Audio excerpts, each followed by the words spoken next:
আসসালামু আলাইকুম রহমতুল্লাহি ওয়া বারাকাতুহু। স্বাগত জানাই আমান ফার্নিচার থেকে।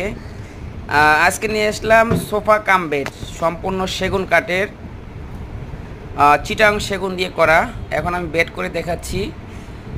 দেখেন, অনেক সুন্দর, অনেক আরামদায়ক একটা সোফা কাম বেড।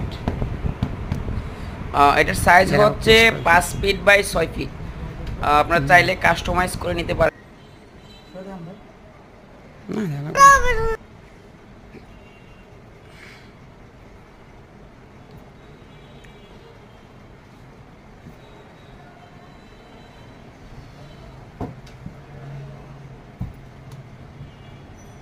এটা হচ্ছে গোল্ডেন করা, আর এটা হচ্ছে গোল্ডেন ছাড়া। বা চাইলে গোল্ডেন ছাড়াও নিতে পারবেন। হ্যাঁ, এই যেটা, বা কাপড়, যে কোনো কাপড় নিতে পারবেন। ক্লোজ করেন। এই যে আবার, বা এটা আবার আরেকটা ডিজাইন আছে ছোটো। হ্যাঁ, এটা 4 ফিট। এই যে এটাও নিতে পারবেন।